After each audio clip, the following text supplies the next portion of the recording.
መታደስ አለበት። በኖርኩባት ሀገር ካናዳ 4 ሲዝን አለ። ዊንተር አለ፣ ስፕሪንግ አለ፣ ሰመር አለ፣ ፎል አለ።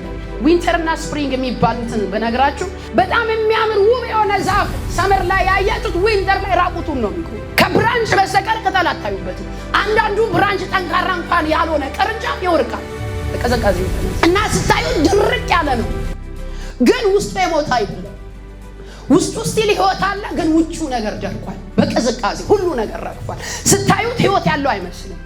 ግን ዊንተር ላይ ውሃ በበረዶ ነው መልክ ከሰማይ ወደ ምድር ስለሚመጣ ያ በረዶ ከቀለጠ በኋላ ወደ ውሃ ሲቀየር ስፕሪንግ የምትባለው ታይም አለች።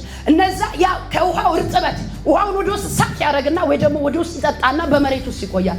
ልክ ቅዝቃዜው እየለቀቀ እስኖ ወይ ደግሞ በረዶ እየቀለጠ ወደ ውሃ ሲቀየር ተፈጥሮም ቅዝቃዜ ወደ ሙቀት እየተቀየረ ሲመጣ እነዛ በውስጥ ያሉት ህይወት መውጣት ይጀምራሉ። ህይወት ይዘራባል።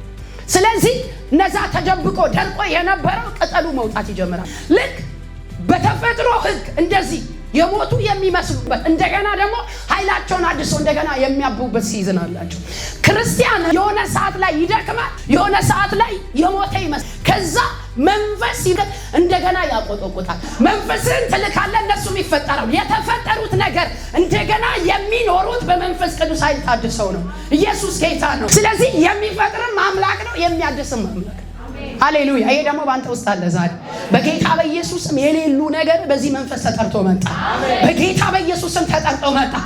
አንተ እኮ ራሱ እዚህ ጋር አልነበርክም።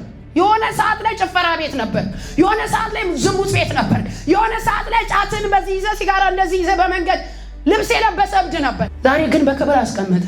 ሚስጥሩ መንፈስ ቅዱስ ነው።